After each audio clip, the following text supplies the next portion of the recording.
maybe 5%, 10% a month, without even, actually selling your shares. So it's an interesting one. It works particularly well if the stock's really volatile. Cool. And anything on your radar? Any names for next week that you're looking at? Um, I still think there's going to be a lot of movement in real estate stocks. I did just let a bunch of Realogy go. Their stocks, moved from, let's see, when I was first buying in, it was around $6 or $7 last year. This time last year, I just let some of it go this week, around 18. Um, I think that, and then some of these tech-enabled real estate stocks like Redfin, Zillow, are gonna continue to be really interesting because this is like the hottest housing market. I work professionally in the real estate industry, so so follow it a little bit too closely, but I think this is going to be, one of the craziest periods for home buying and selling that we'll see ever, for the next couple of years. So I think real estate's going to keep being hot. I just, let some Realogy go because it well outperformed where I thought it was going to go, and I had some other ideas for it. But recommend definitely looking into real estate companies the next few weeks, especially as some of them approach earnings. Very cool. Question for you. Yeah. What is your position on realty income, if you have one? If you do, why or why not? I do have a small position. It's, for me, this is like just like the gold standard, right? They own a lot of awesome buildings and rent them out steadily, and it pays a good income. But no, I look more at residential real estate. That's the industry I'm a little closer to. So that's all on the commercial leasing side. So I'm not, too much of an expert there. I do have a little bit of a position though. So you probably don't have anything at SPG either? Yeah, no position there. Although I do see that that's performed really well lately. Okay. I was just going to see, since you said your background is kind of in that, what your thoughts were on it. Yeah, not so much there, but if anyone does have thoughts, I'd love to hear them. Yeah. Well, then maybe not at the moment, but if anybody can think of anything, we'll maybe circle back in the round. But I'd love to continue the ball rolling. So somebody who I reach out to every single week to try to get them on the Weekly Howl, and I finally got them back on it, is Parrot. So welcome back, Parrot. Hey, thanks, Wolf. Great to have you here. And it's been an up and down market, but you've been pretty up. So talk to me about how it's been, any moves you made. I know you did a little bit of trimming. If anybody's not reading Parrot's newsletter that he sends out, you should go check that out. Parrot, where can they find that? You can find the link for it on my timeline. Under my pinned tweet, there's a thread there that down the list of ways, there's a list of all of them that have been published, and you can sign up through review. Yeah, that's a really good one. All right, so Parrot, hit us with it. What's been going on this week? Oh man, it's been crazy. It's been good. Last week was a whole lot better, but it's been a good week. Still overall, I'm not sure what my overall weekly total was. I didn't do the numbers, but I almost made it back to even for the month, which was a pretty big deal after being down, I don't know, a couple hundred grand early in the month. Pretty rough day, rough month early. But basically, I've been trimming the last couple weeks in some of my quote unquote value companies, dividend companies. So I sold Home Depot and Costco last week. Sold One Oak today, and again, I love the company, love the dividend, but just feel like the growth, the short-term growth or swing in it is probably played out for now, for the most part. So leaving that there. Also trimmed a lot of my smaller positions. Start reviewing my newsletter this week is on portfolio management. And as I was writing it and looking through my portfolio, I realized that I had probably a few too many positions, a little stretched, too many to keep track of, and so I sold some of the really small positions, 0.5% positions that I was buying starters and kind of watching, and they were really not doing what I want them to do. So I don't plan on adding to them. So I decided to go ahead and cut. That would be BFLY and IDN. That's IntelliCheck and Butterfly. Also, the last two SPACs I had, FCAC and HAACU, went ahead and cut those. Those kind of questionable because it's almost like they're basically at cost, right? So they're basically it's like holding cash, but just too many positions to watch. So went ahead and dumped those. I did cut UPST at 150 early in the week. I didn't cut it. I trimmed it just to take advantage of that, huge grow or the huge swing up we had. It was working out pretty well till it swung back up yesterday past where I cut it at. But I think it was back down below today. I actually had a buy order in today that didn't quite hit, so we'll see where that goes next week. And just adding some more to some more ad tech because I love that space. Bought PubM today after dropping 2 days in a row. It's had a huge drop. I don't think it's going to go much further down, so added there.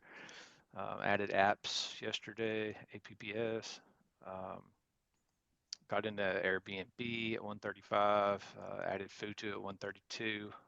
Actually tried to double up there too and missed my limit order. So anyway, other than that, just reviewing my portfolio, trying to reprioritize some things. There's some things that have grown and some that haven't. So some of my conviction positions aren't as big as they need to be, and vice versa. So just trying to make some small adjustments and correct over the next month. Are you following apps pretty closely? Fairly closely, yeah. I just I'm added gonna this week, so go ahead. I'm gonna do I think I'm gonna do with Max Bezenko. They're reporting earnings, I think on Monday or Tuesday, right? You have to look at the day. Yeah, I think it is. I think it's Monday. Look. Cool. Yeah, maybe we'll get you on that earnings call. Talk Okay, about okay. that. Yeah, cool. Sweet. And then Airbnb, I've been watching it. Hold on, Um, it's Tuesday because Monday we have off. So Tuesday, June 1st, aftermarket. are you Yeah, sure? Tuesday. 6/1. Yeah. Yeah, Okay. it's 6/1. Yep. Yeah.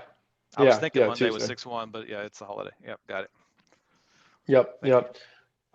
And then Airbnb, kind of, I guess, what like pushed you to make the starter position?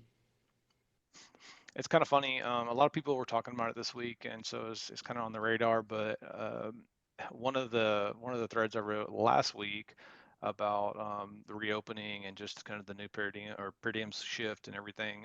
I mentioned Airbnb and how a lot of their bookings are for 30 days plus on their last report they had out. Anyway, I made a comment about it, and then everybody was talking about. I'm like, I'm gonna kick myself in the butt if I don't at least start a position here and get some skin in the game. So that's really what pushed me over the edge. I think that during the reopening, there's gonna be a lot of work from home. I made the comment it really should be work from anywhere instead of work from home. I think you're gonna see a lot more people working from hotels or vacation spots or wherever they're at. I know it's worked that way for me. I've been working this past month. I've been traveling all month and working from all over the country. So um, I think we'll see more of that in the near future. Okay. Fair enough. I've been looking at that. I actually did a podcast this week with a hospitality expert, and we were talking about Airbnb versus Expedia versus Booking.com, and just kind of looking through. And their pick was actually Booking.com for short term, Airbnb for long term, which I found pretty interesting.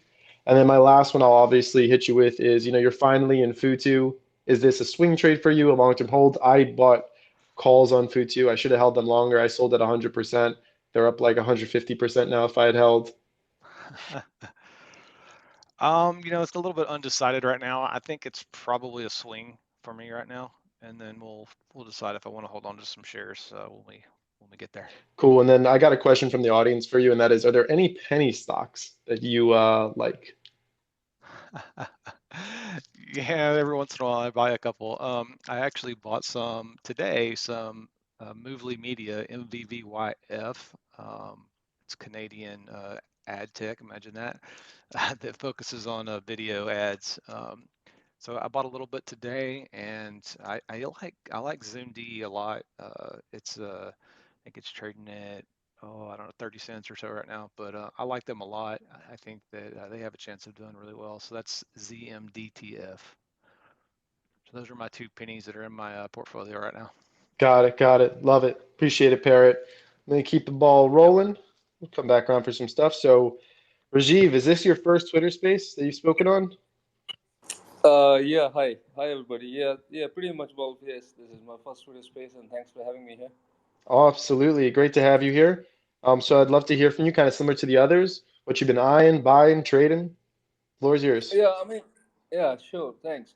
Look, uh, I mean, I last week particularly, I was I'm accumulating some shares pretty much either on weekly basis or monthly basis. So I think last week I was pretty much active. I bought some Tesla shares. I bought some Shopify again. I bought some C Limited. And in the crypto space, I went and bought some Chainlink. When I have some Bitcoin, I have some Ethereum, but Chainlink, I think the proportion of Chainlink in the portfolio is less. So I've started. I'm thinking of buying Chainlink pretty much on a monthly basis. For another 12 months. I'm quite bullish on this blockchain technology, and hopefully this will benefit from that. Yeah, so in terms of stocks, yes, Tesla, Shopify, C Limited, these are the stocks which Wolfram and others, I'm buying pretty much on the regular basis every month, and around 25th to 26th, I get a bulk of cash, and it happened to be pretty much last week, or so I ended up buying that. Yeah, but talking about last couple of weeks, the I think tech stocks are. I'm not one of those really investors, who's glued to the screen every day, or I sometimes these days, especially when the stock market has been declining so much. Not so much in last 2 weeks, but before that, it's pretty much for my own mental health, I was not really looking at stocks every day because it's a lot of irrationality in the market, stock market showing trades for no reasons, and I'm mainly a growth investor, and especially in those equities which are either technology companies or tech enabled, I would say. So I was not really looking at the stocks at pretty much daily basis. But when even after the earnings, we've seen the Roku declining, we have trade desk declining so significantly for no reason. Even the results were so good. I've been selling puts. I've been accumulating some cash by selling puts because at all time I can't have spare cash, and I don't really keep a lot of cash with me in the portfolio. I invest most of it all the time. So I sold a lot of puts for Trade Desk on Roku, accumulated that cash, and then I bought Roku and Trade Desk stocks with that. So that's pretty much I've been up to. The prices are falling. I've been buying them puts, buying shares, and then some shares which I buy regularly, like Tesla, Shopify, which I think are generational companies and still have significant scope to grow. Yeah, let's talk about Tesla. So, Michael Burry comes out with a pretty massive short position on Tesla. He kind of times the bottom of that drop with his short position. It is currently up. I think he took it right around the 580 range, and it's back to like 624. Yeah. Kind of what was your thought pattern with buying back in? Elon's been obviously focused on a lot of different things. I guess just like what's your thought pattern buying at this point? Look, I mean, yeah, I've heard about the short positions, and I mean, he's a billionaire, and he's been successful. So, I mean, we really can't doubt him and say that he's an ass. But uh, we have our own thesis, or I have my own thesis as an investor. I mean, I see the company becoming far huge from here. I track the company pretty closely. I've spent quite a bit of time understanding Elon's psychology, how his brain works. It's not that I'm an expert at his brains, but what changes is he making. The tailwind for the EV industry is pretty much in favor of Tesla. I mean, unlike other companies, I mean, data is going to be the critical thing. And if you see that in terms of autonomous driving, they're doing pilot and they're pretty much successful in that case. The amount of data they have is about 30 billion miles worth of data in autonomous driving, and the next company which comes close to it is Google, which is about 30 million miles. So you see there's a comparison between 30 billion miles and 30 million miles. So I'm pretty bullish on the company, the way they're, and last week there was Biden's tax credit, EV tax credits, people were talking about. So they have the technology which is far ahead of others. I mean, in this day and age, we all know that if you have a week's advantage, if you have a month's advantage, a 2 months advantage, a few months advantage in the business, that itself is huge. To me, what looks like Tesla has the advantage on not just for weeks or months, but for years, and that's going to play out. The thesis is going to play out. We have to wait. We have to give it time. The company has become profitable. Yes, you're right. Wolf, it's scary, it's really scary holding Tesla stocks and investing in them. And, and sometimes I tell myself, why am I so bullish on that? Why am I buying, a Tesla pretty much on every month? And it's really the top holding for me. But as I said, that I kind of understand the company. I kind of relate to the company, and I think the Elon is trying to make the world a better place. All his actions are towards that.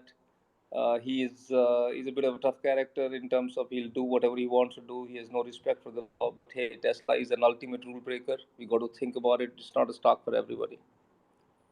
Got But it. yes, it's worth it. Mm-hmm. And then I also want to touch on Shop. It's something that I've been watching. I kind of was looking at it closer to when it hit that $1,000 range. A little sad I didn't get in. It bounced pretty hard off of that area, up about 18%, back to about 1250, where it's currently sitting. Still up 70% on the year. Obviously, when you zoom out, the company's up, 4,000 something percent over the past few years.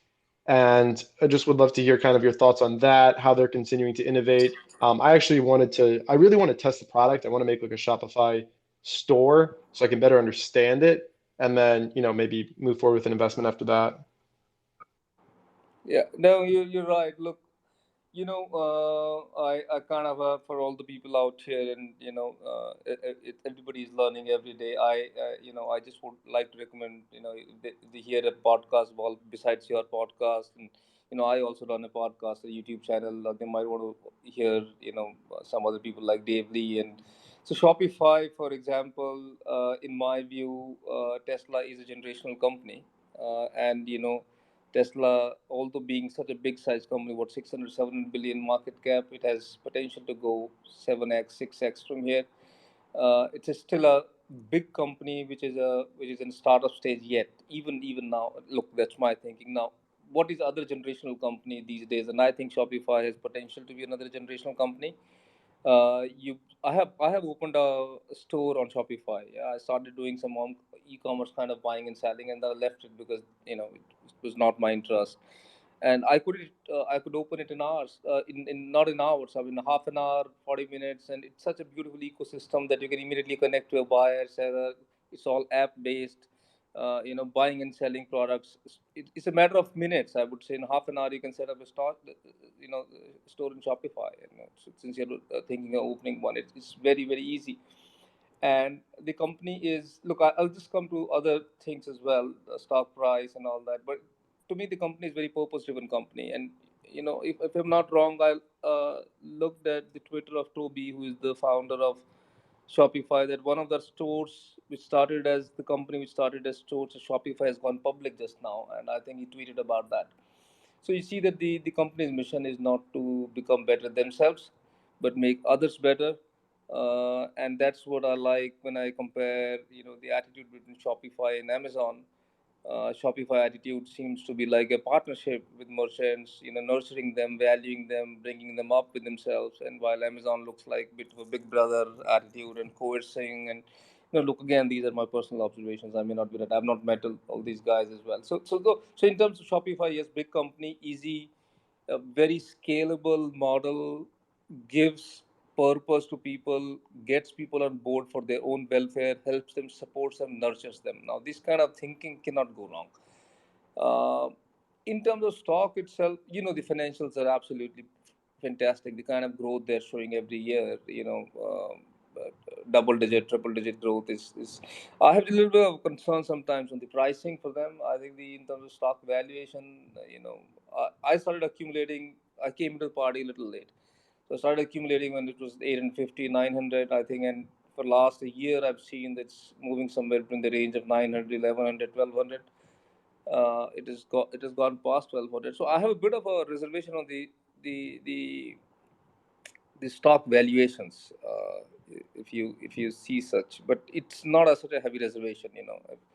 If you like Yep. the company, if you think that for 10 years, my time horizon is 5 years at least. You know, the chances of missing it bother me a lot more than chances of overpaying a little. Yeah, yeah. I think me getting into Shopify is really more of a matter of when than if. I agree with you Yeah. there. I also really like the CEO, Toby Lutke. I've seen some of the stuff that he's done. That bodes really well with me. Also, a huge fan of when CEOs and management and a company just has a large social media presence, especially when they're trying to sell something. I think to consumers just really sticks well with me too. So appreciate that, Rajiv. Gonna keep it rolling about halfway through, and we might come around for some more. But thank you for coming on and making this your first space. My pleasure. Awesome. So got a couple more, first time speakers on the Weekly Howl. So we got a second Wolf in the house today. I guess you could officially call this a pack. Wolf, welcome to the space. Would love to hear what's been going on with you. Yeah, thanks for having me. So on the front end, I'll just tell you that I'm more of a trader than I'm an investor. I do have a portfolio and I do have long-term investments. And the way I structure things, I start from the 30,000 foot view and then I just kind of work my way down. So on the front end, I'll say that I kind of have a different opinion or view of the way things are going relative to other people.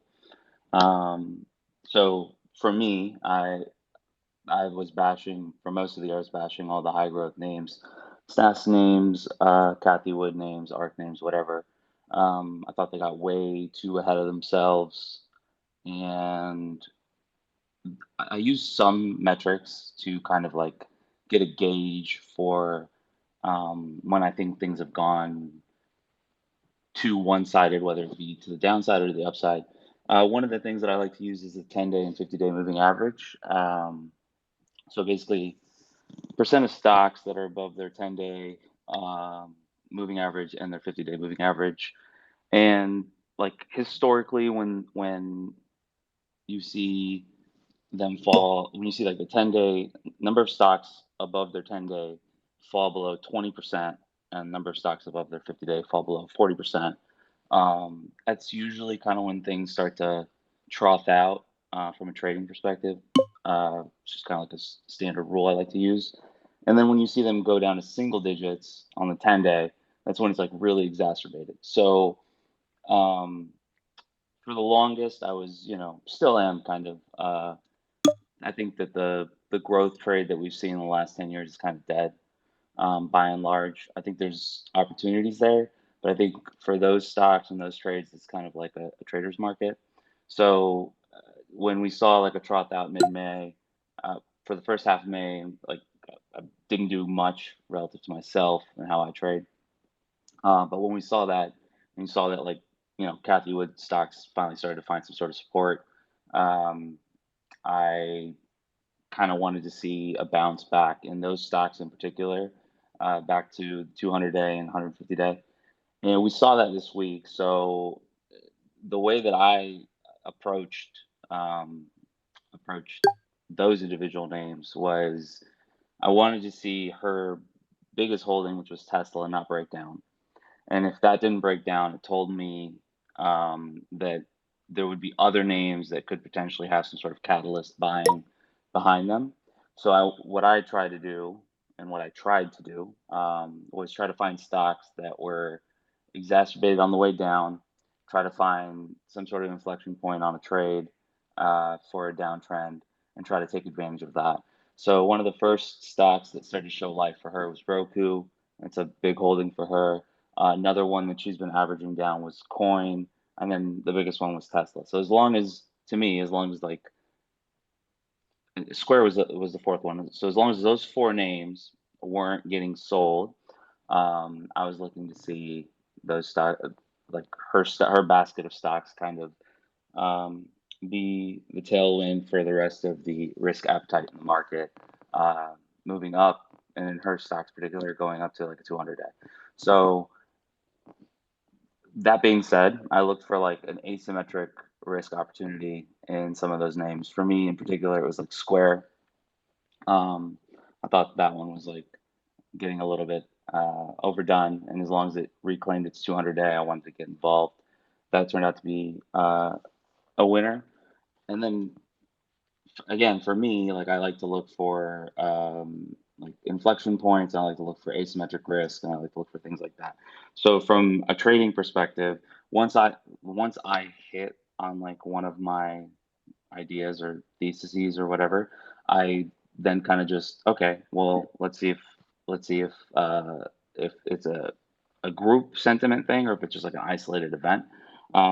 Fortunately for me, and it's not like, I'm a genius or anything. I didn't really do much for the first half of May, and it was kind of difficult for me. But fortunately, this week was kind of like, I kind of happened to be looking at the right things. So with that same approach, with the same approach of like looking for asymmetric risk to the downside that could like really present positive upside.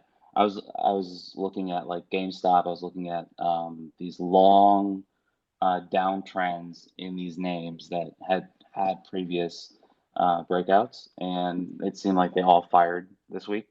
So that was really fortunate and really telling.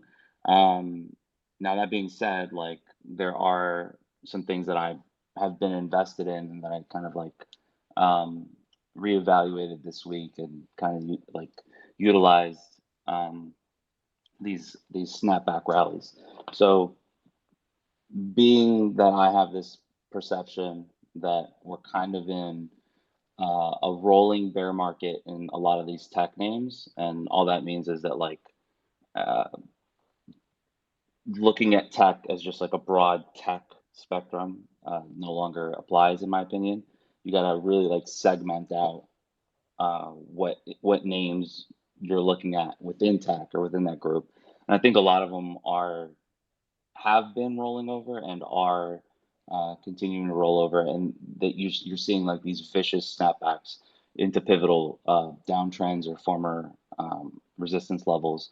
And if they can't reclaim them, I think that we're going to see a lot of the same stuff moving forward. And some of the tells that I look at are like the inflation data that we're seeing. So whether it be Costco's CFO saying on their call that inflation factors are abound, whether you going to Costco and seeing that you're getting like 22% less toilet paper for the same price that you were paying last year, whether it be, whatever grocery bill you have, gas, et cetera, that's one thing that I want to take a look at. In terms of housing, housing prices in general are up 19% year over year. So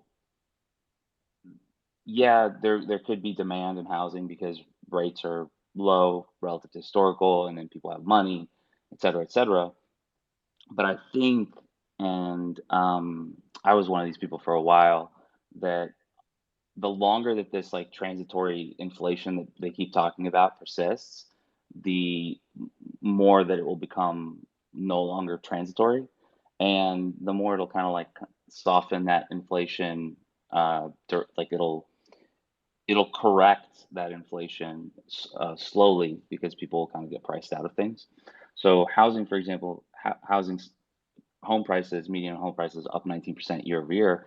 Like that alone will kind of slow down individuals from buying houses. Obviously, when I say that, I'm not saying like it'll be some cataclysmic thing, but I kind of want to pay attention to stuff like that to see if it has like any bleed through into risk appetite, etc. And then we're seeing like weird things happen. So, for example, like the inflation rate from the University of Michigan's Index for Consumer Sentiment was 4.6%. PCE, which is what like the Fed kind of gauges inflation at, was up 3.6% year over year versus 2.4% in March. So like a lot of the things that the people that tell you that they're going to taper or not taper or that they're going to monitor for inflation um, are starting to kind of flag inflation and starting to kind of flag potential that someone moves or someone blinks. And sure, they keep saying that it's transitory, but like the longer that it persists and remains transitory, the more it will no longer be transitory in the long run, right? And so one of the things that happened today, for example, when we got that 4.6% print, is we saw that instead of seeing the 10-year rise, we saw that got sold. And the way I understand it is, I'm not a bond trader by any means, but the way I understand it is that people are making the bet by buying the long end that what we're seeing in terms of inflation may have been peak inflation, and so this like running hot could start to wind down. So that's a giant word sandwich, but essentially, I want to see how inflation is tracking. I want to see how a lot of these snapbacks continue their movement or whether they stall out. I'm in the camp that thinks that a lot of these moves that you've seen are going to stall out again. And so I think you got to kind of be tactical. For me, in terms of like where I look or where I'm looking at individual sectors like um, oil, materials, refiners, banks, just really boring grandpa stocks. One position I put on this week that is just kind of lucky timing was General Electric. Um, and then in that particular case, for example, like they're one of two suppliers for a certain type of airplane engine, and they're getting like the green light from um, Airbus to be like, hey, we're going to ramp up our production. So that could be like a trade moving forward that kind of catches some steam, given that they are one of two suppliers. Spirit Aerosystems, another one. They do a lot of the um, Boeing fuselage stuff.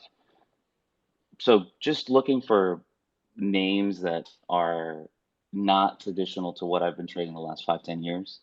Um, like, and then within pockets of tech, I'm looking at stuff that's showing significant outperformance and stuff that's showing relative strength.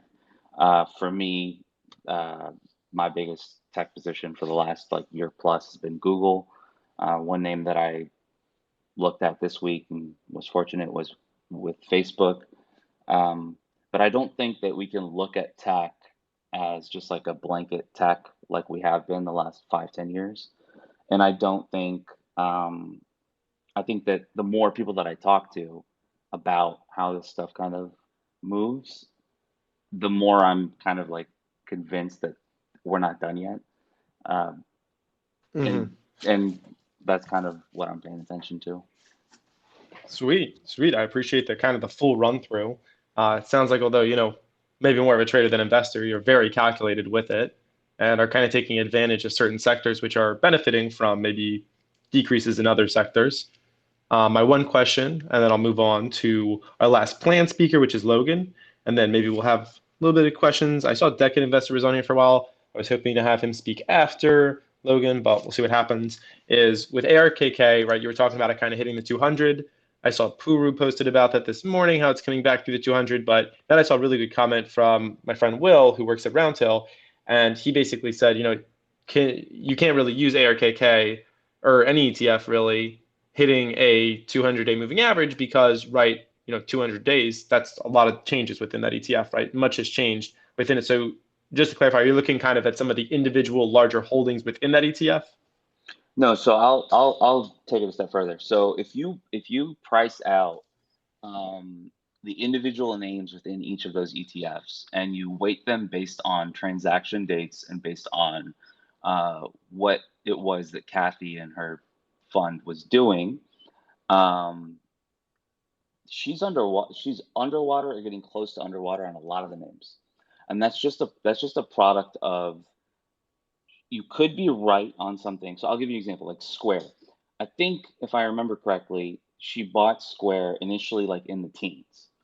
And if you look at just based on the data that they provide and like how much they buy and how much they sell of each of these names, I think their average price on Square is $135 a share, which is kind of like crazy to think about when you say that the first buy that they had was in the teens, and that's just a result of your own ETF growing and swelling. So like as it grows, if you're not changing the structure of individual names or the weights of individual names, then you're gonna have to buy them pretty much at any price just to have the same amount of weight for each name, right? So if I give you more money and you need to buy 10% of Tesla, you have to buy more Tesla in order to get that 10%. or you have to decrease something else in order to get 10%, which is not how they approached it. So that's one. Two, like, yeah, I understand that, like, in general, ETFs, moving average, whatever. But in this case, I think it's unique because so many of those names that uh, are within that ETF and like the bigger holdings within those ETFs are wildly technical names and wildly momentum driven names. So you can have a 5, 10, 15-year thesis, whatever, on any of those names. But if those names have been trading pretty much, like, throw metrics out the window and just predominantly trade on, oh, it got to 200, I'm gonna buy it, which is, for example, like Tesla, anytime it hit the 150 day this year has been bought. I think that kind of action blends and it kind of shows up in the ETF chart. So whether you want to call it coincidence, whether you want to say it shouldn't be done, I think in this case it's a unique instance because it is showing, like her ETFs, and specifically ARKG and ARK are trading that way. And if you look at what's under the hood, a lot of those stocks are trading that way, and they're the ones that are like the bulk of what she owns. So for this, the third and the final thing is, as I understand it, and I'm not like, I'm not, I didn't go out and do complete due diligence on it, but as I understand it, ARK is being used as a hedge proxy by a lot of funds. So as I understand it, and again, I didn't double check it, but like it's the second most heavily shorted ETF. And that's not saying people are like betting on it going down so much as it's saying that, like, I'm betting that the Qs will outperform this, or I'm betting this will outperform that, right? And so, for me, I look at each of the individual names, and then from there, I think because it's predominantly momentum-driven names, it is showing pretty much lockstep 1-to-1. And usually you're right, like it shouldn't be, but I think this is a unique instance where it can be. Sweet. Awesome. Appreciate the clarity. Thank you, Wolf, for hopping in and chatting. And I hope that we get to chat more, and maybe we'll even talk offline. We'd love to learn more about stuff that you're doing. And we're going to keep it moving on to our last planned speaker for today, and that is the incredible Logan Jones. Welcome to the space, Logan. I think this is the first one of mine that you've spoken on. Thank you for having me, Wolf. I'm excited to be here.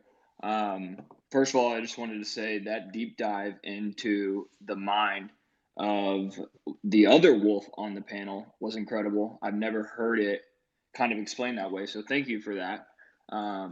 Second of all, I do trades a little bit differently than probably what it sounds like a lot of you guys do. I'm more of a long-term investor, and I'm very, very bullish on crypto. I can talk a little bit about what all I've been buying this week, and then kind of my thought process in the crypto space. I know I tweet a lot about wanting to raise my position in the crypto to about 40% of my portfolio, and a lot of people, probably the majority of people, think I'm absolutely insane for that. I might be, but that's okay. Really, what I focused on buying this week were I buy a lot of funds, a lot of ETFs. My largest holding is a Vanguard fund by the name of VTSAX. It's a fund that I buy on a weekly basis. Don't necessarily care about the price. Its lifetime return is absolutely incredible. It's one that I think a lot of people on Twitter are very bullish on. I don't know if any of you guys hold that fund, what your thoughts are on it. Secondly, in terms of crypto, I buy automatically on a weekly basis. I buy about 10 different coins. My lifetime averages, I'd say, it's an incredible return on my money. Part of the reason why I want to increase my position into it. Not just Bitcoin and Ethereum and the big guys, but there's a lot of smaller coins with really good utility and some really good partnerships that I believe will be coming out. Kind of like you all were talking about in terms of, the founders, their presence on social media, what that looks like. Obviously, Elon affecting the market on not just crypto, but a ton of different things going on. That's part of the reason why I want to increase my position in all of them. not just, the meme coins and meme stocks like that. There's a lot of good crypto out there that I believe in the coming years we're way at the base level. And I'm going to continue growing my position in it. In terms of my dividend portfolio, I started my dividend journey a little under a year ago, probably about 10 months ago. Didn't have any knowledge of dividends. Obviously, I knew what they were, didn't hold any. And then I kind of made my way over to this side of Twitter a little under a year ago and really began my journey in that dividend world. I increased my position in some of the ones that we spoke about earlier in Realty Income. I believe I think it's a great stock. I think it has a ton of, not necessarily commercial property, but just a ton of properties that I don't think it's going anywhere anytime soon. Really, I wanted to get your all's thoughts on, if you're buying funds, which ones are you buying? Why are you buying them? So on and so forth. Absolutely. Can I ask? Oh, Parrot, you got a question? I was just going to answer that one. The only one I'm really looking at right now is ARCG, just because of I don't really know the genomic space well enough to pick individual companies. So I'm kind of looking at that one a little bit. Other than that, I wish I could find an ad tech ETF, but barring that one, that's all I'm looking at. Could you repeat the question? You broke up. For those of you, well, I know a lot of you guys are more into kind of the stock space of individual stocks, long-term plays, whatever that may be, or swing trades. I'm a little bit different, and I'm much more of a long-term investor, and most of my portfolio is in not individual stocks. What funds, ETFs are you guys looking at? What makes you buy them? What's your process there? I'll give you one. One of the ones that I own is RPAR, which is RPAR Risk Parity ETF. It's got a really unique basket of individual assets within it, and it doesn't really trade with pretty much anything that I see, which is something that I like. And it's got a low volatility, which is something that I also like. My wealth management fund actually uses this ETF to park cash while things are being called. But it's something that I've watched because of that. But it's, I invest in it myself outside of that, which I really like. Hey, the one other one I would mention is QILD, just because you mentioned dividends as well. It's ETF, but it's cover call ETF where it pays, I think it's a 12% yield right now. I have to look it up, but a monthly, basically 1% a month. Is Absolutely, really I have that one. I know BusinessFamous just hopped in here as well. I know he I believe has a pretty good stake in that as well. Never heard of it. No, you never heard of it? I mean, if you wanna look, this is Rajiv here. I mean, all these are thematic ETFs you're talking about. But I was interviewing an expert in China. If you want to get some exposure to China, then you might want to look at FXI. FXI. It's also a pretty good ETF. I think annualized return about 8 to 10%, same as kind of S&P. In case if you want to diversify your money away from US markets. Yeah, real quick, I got a question from the audience for you, Logan, and that was, you had mentioned an ETF before. Was it VTS or something along those lines? They didn't hear. It's VTSAX. It's a Vanguard total stock index fund. If you look at it over kind of the lifetime value of the fund, I don't want to spit numbers out because I don't have it in front of me, but it performs very, very well. Cool. And then last question that I have would be, you talked a little bit about crypto in yours. Can you talk about which specific cryptos you're looking to build into that 40%? Absolutely, I can. So what I do in terms of the crypto space, that way I don't absolutely lose my mind over, them going up and down drastically on a day-to-day basis. I set automatic buys for whatever I kind of believe in at the moment, or what I think has a good estimated future in the crypto world, because there's, tens of thousands of different coins out there now. One of the ones that I believe will have a long-standing run in this, it's very, very cheap right now, is going to be ADA, which is Cardano. It's listed on Coinbase, the easiest platform to buy and sell crypto. It's also listed on, all the other ones for those of you doing it desktop. It's basically a coin with a good utility. It's very quick in terms of how you can trade it. I don't want to necessarily give advice on what people should buy, but I am buying it on a weekly basis, so take that for what it's worth. And I'm going to continue to up my stake. I basically doubled down on my weekly investment every single week. Don't necessarily care how it performs in the short term because I do believe it'll be a long performing coin, and it's very cheap. So if you want to get started in that space, absolutely. I believe in the crypto world. I tweet about it very often, and if you have questions about it, then just message me. Yeah, or come check out Logan on the Wolf app and Parrot. Or check me out on the Wolf app. I'm there as well. Yeah. So real quick, Business Famous, you hopped on.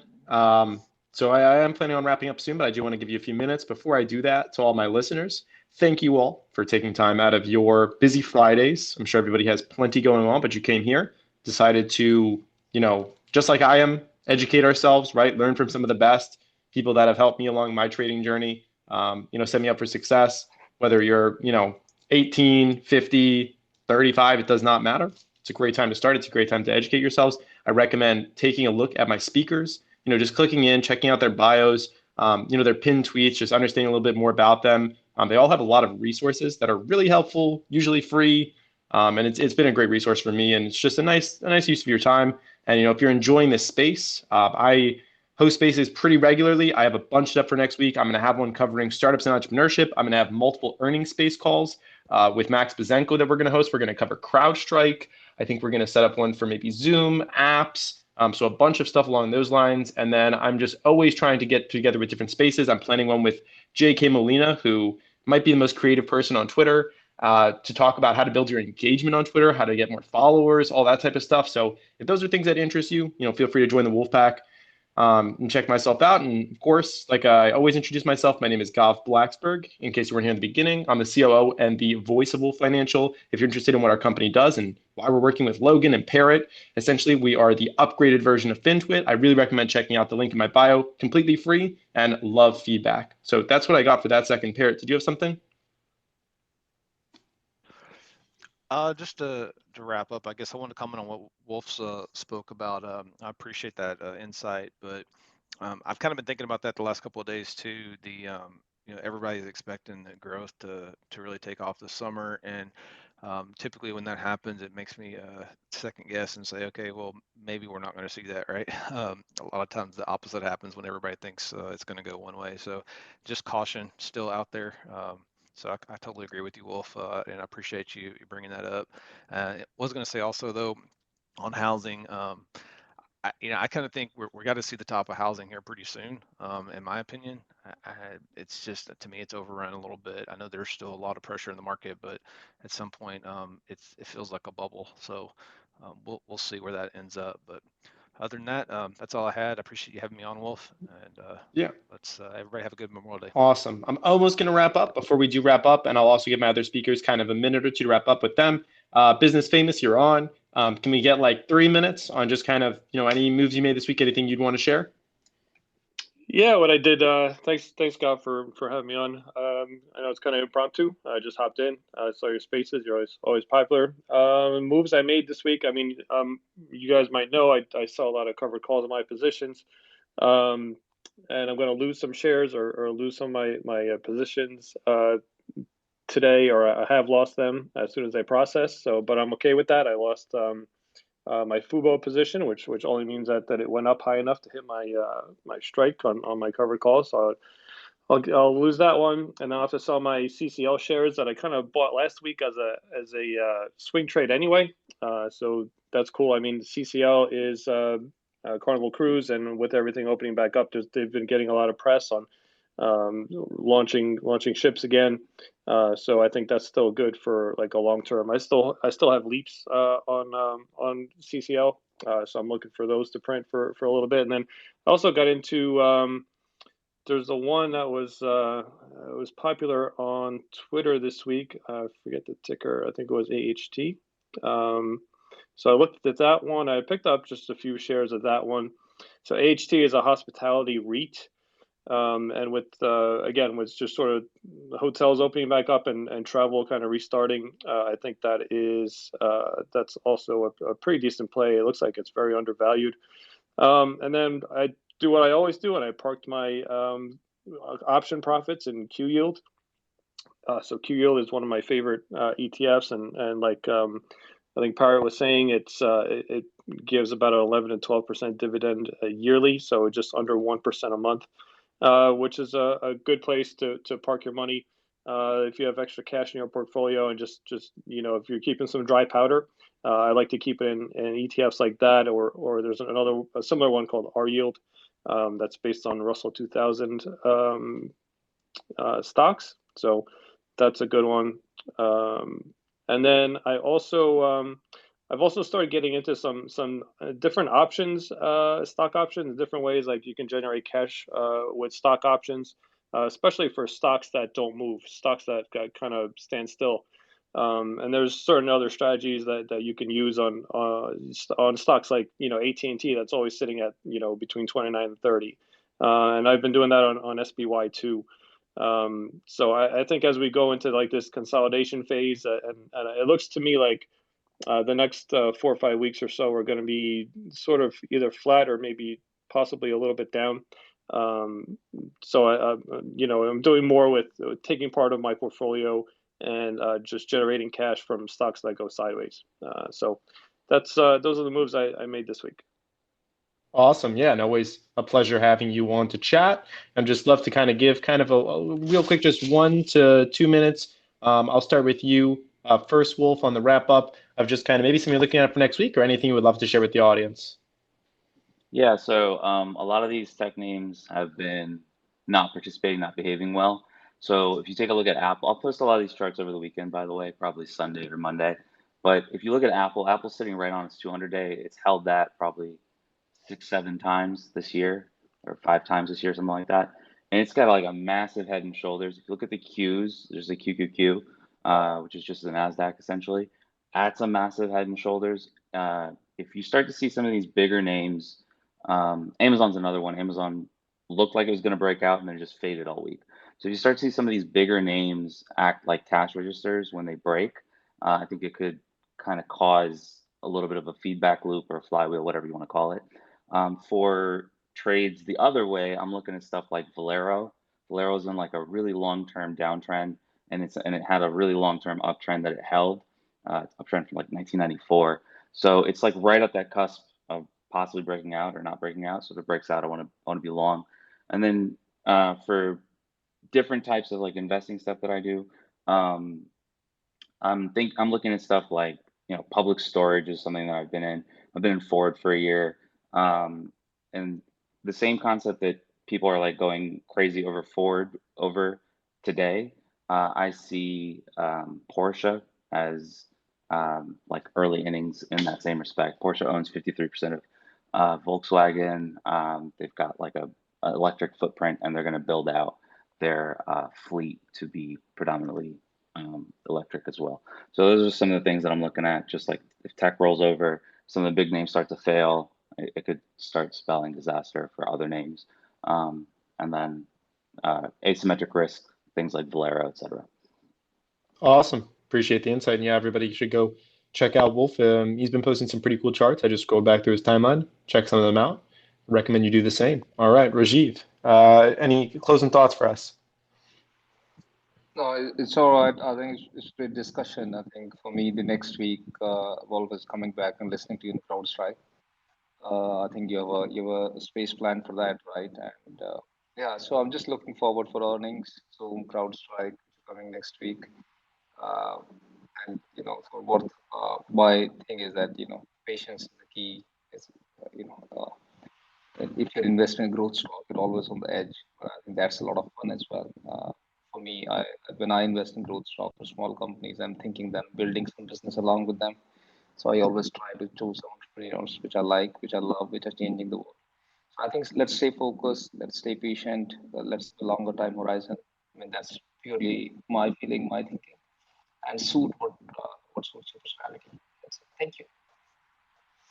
Yeah, absolutely. It's going to be a great week of earnings for some growth stocks. Some of the names that stood out to me um, was that, obviously CrowdStrike, DocuSign, Slack, their work, Plug Power, Five Below, several really good ones. Cool. Awesome. Parrot, I'll roll it over to you for the final words. Just everybody have a safe Memorial Day. Enjoy your time off, recharge, and let's be ready for next week. Absolutely. Thank you, Parrot, as always, for coming on. Always love when I can have you on these. For everybody that's on, I don't have a space planned yet for this weekend, but now that I'm getting my voice back, I think I might just do some impromptu ones across the weekend because I don't have a ton planned. So if you're in the audience, maybe you feel like you want to get in on one of those, stick around, see what happens. We'll just be chatting some finance, some crypto, some memes, current events. I'd like to cover a little bit of it all. Really, really big thank you to my speakers for taking time out of their days. And we're a little bit over an hour now. So I'm going to go ahead and wish everybody an awesome weekend. Take care, stay safe, have fun, drink something good if you're over 21, and eat some good food. Take care, y'all.